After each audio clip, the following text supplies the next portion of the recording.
Definitely କାରଣ ଏଥର ଆପଣ ଯୋଉ ଏଇ ଯୋଉ 16 ମେମ୍ବରିଆ ସ୍କ୍ୱାଡ୍ ହେଇଛି 16 ମେମ୍ବର ସ୍କ୍ୱାଡ୍ ଭିତରେ ବର୍ତ୍ତମାନ 9ଟା ନୂଆ ମୁହଁ ଅଛି।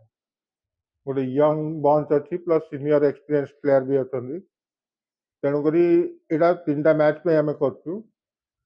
ତେଣୁକରି ଆମେ ହୋପ୍ କରିବା ଯେ ଗୋଟେ କମ୍ପ୍ଲିଟ୍ ଟିମ୍ ଦିଆହେଇଛି, ବାଲାନ୍ସ ଟିମ୍, ଅଲରାଉଣ୍ଡର ଷ୍ଟଡେଡ୍ ଯେ ବେଟର ହେଇପାରିବ। ବିପ୍ଳବ ସାମନ୍ତରାୟ, ଗୋବିନ୍ଦ ପୋଦାର, ଶାନ୍ତନୁ ମିଶ୍ର, ସନ୍ଦୀପ ପଟ୍ଟନାୟକ ଏଇ 4 ଜଣ ମେନ୍ ରହିଛନ୍ତି ଯୋଉମାନେ କି ବ୍ୟାଟିଂର ବ୍ୟାକବୋନ୍ ହେଇକି ରହିବେ ଆମର। ତାପରେ ୟଙ୍ଗ ଭିତରେ ଆପଣ ଯଦି ଦେଖିବେ ମୁଣ୍ଡେ ଦେଖିବେ, ସ୍ୱସ୍ତିକ ସାମଲ ଦେଖନ୍ତୁ, ଅନିଲ ପରିଡ଼ା ଦେଖନ୍ତୁ, ସମ୍ବିତ ବରାଳ, ସୌମ୍ୟ ଲେଙ୍କା, ପ୍ରୟାସ ସିଂ, ଅଲରାଉଣ୍ଡର ଯୋଉମାନେ ଅଛନ୍ତି, ପ୍ଲସ୍ ଯୋଉ ନୂଆ 2ଟା ସ୍ପିନର ଆମେ ନେଇଛୁ ବର୍ତ୍ତମାନ, ବାଦଲ ବିଶ୍ୱାଳ ଆଉ ଟଫେଲ ଅହମ୍ମଦ, ସେ ବହୁତ ବେଟର କମ୍ବିନେସନ ହବ ଏବଂ ଟିମ୍ଟା ବହୁତ ବେଟର ହେଇପାରିବ।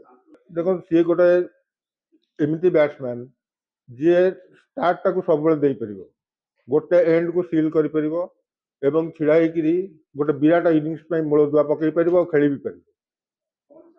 ଯଦି ଆଜ୍ ପର୍ ଦ ରିକ୍ୱାରମେଣ୍ଟ ଯଦି ସେମିତି କିଛି ରିକ୍ୱାରମେଣ୍ଟ ଆସିଲା ତାହେଲେ ଡେଫିନେଟଲି ଆମେ ପଠେଇବୁ ଇମିଡ଼ିଏଟଲି। ଆଉ ସେମାନେ ରହିବେ ବି, ସେ ଷ୍ଟାଣ୍ଡ ବାଇଜ୍ ମାନେ ଏଠି ରହିବେ ବି।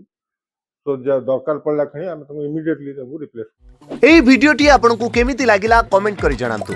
ଧରିତ୍ରୀ ଲାଇଭ୍ର ୟୁଟ୍ୟୁବ୍ ଏବଂ ଫେସବୁକ୍ ଚ୍ୟାନେଲକୁ ସବସ୍କ୍ରାଇବ୍ କରନ୍ତୁ। ଅଧିକ ଖବର ପାଇଁ ଲଗ୍ଇନ୍ କରନ୍ତୁ www.dharitri.com।